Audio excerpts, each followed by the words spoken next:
doing because she's a Mormon and fills the AM now. All right, here we got the best talk of all time, probably. But she was doing them anyway. Outside the Q85s. Finally, I said, Jesus doesn't make up the difference. Jesus He does. makes all the difference. More so? Grace is not about filling gaps. It is about filling us. Now, it's not about filling gaps, it's about filling us. So, first things first, Alma 20, verse 40.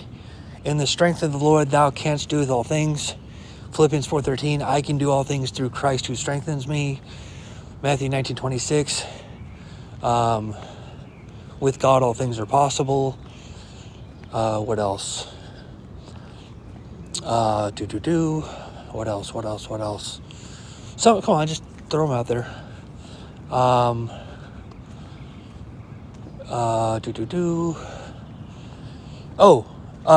John 3:30. Less of me, more of God. There you go. He was still confused. And then it's not about filling gaps, it's about filling us. Well, we do get graded based off the grace that we're given. We have the talents 1, 5, and 10. And Jesus, he'll make you feel better when your one talent is given away. When you die and get to heaven, sure, you're not going to be as rich. You might have to take an Uber. You don't get to fly like 90%, 99% of the world, 99% of heaven. The ones who don't like wings, they don't need wings to fly. Oh, there's a bird who has wings. What if I don't want wings? You will. You know, it's like, well, I'm not going to say that. That's self-control right there. I took a piece of paper and I drew 2 dots, one at the top representing God and one at the bottom representing us. And then I said, go ahead, draw the line. How much is our part? How much is Christ's part? It depends what we're talking about. She went right to the center of the page and began drawing a line. So if there's eight different definitions of salvation, this talk is on the 1st, 2nd, 3rd, 4th levels of salvation, which is all Christ, right? But if you define salvation 5, 6, 7, 8, you're looking at a definition that closer to what I hold to, friendship with God. That's what salvation is. Matthew 1:21, it's being freed from sins. And when you're being freed from, and I'm glad I'm doing this because, you know, I was talking about politics for all night. It's 6 a.m. I just talked about politics for 5 hours.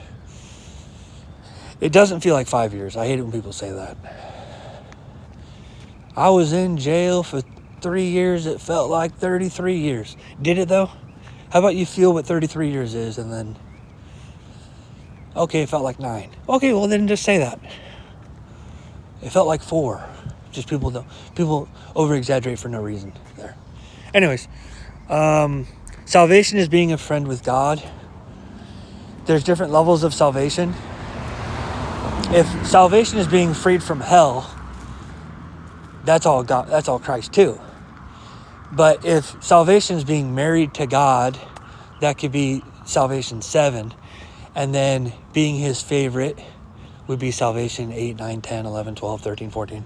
There's different levels of salvation, the depths of friendship.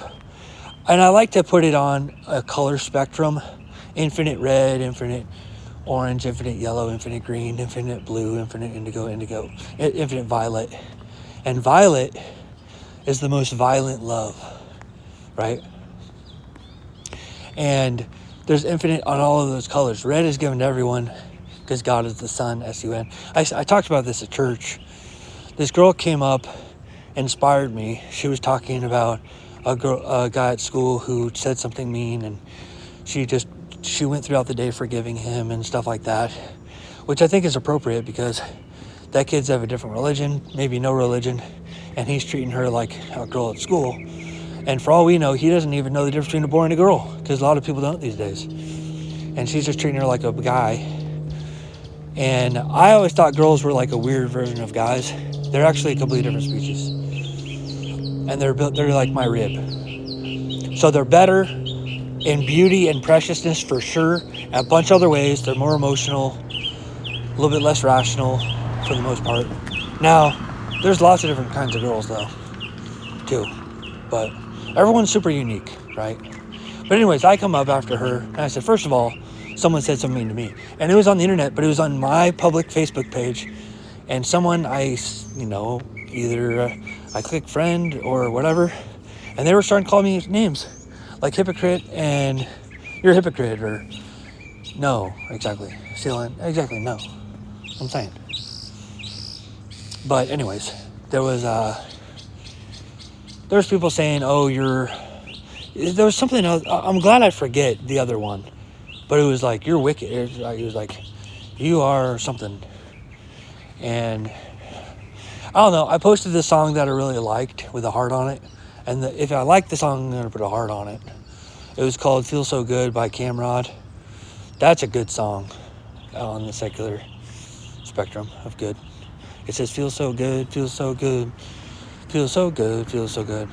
And drunk in love, feel so good, feel so good, feel so good. That's like 10 out of 5, that song.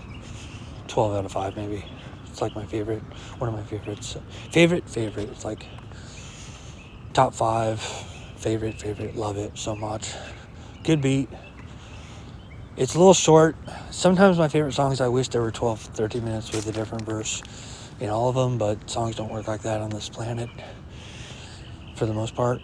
But anyways, I come up and I said, Matthew 5:45, it rains on the just and the unjust.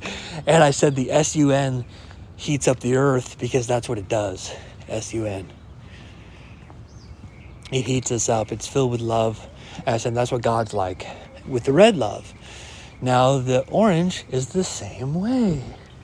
CJA 8264 Washington. Out of state's license plate. It's a beautiful day today. Beautiful morning. So far. Yeah, so far. It'll keep getting better. Look forward to that, I would say. All of them have glasses.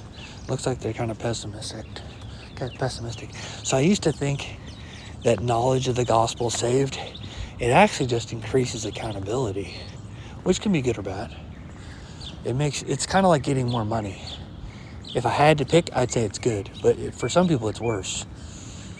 It's kind of like if there's I used to be really bad with atheists because I'd give them knowledge and I'd tell them how the Bible doesn't like them, and that's just not the way to do it. But you can transfer God's attributes, and if you imagine God and humans in a pantheistic way, which is humans are like God, but God's like us, but he's bigger than that. So we're God, but God's bigger. Theism really cuts us off. It says there's God, then there's not God. And I'm not going to worship him unless that's the way it is. So he kind of veils himself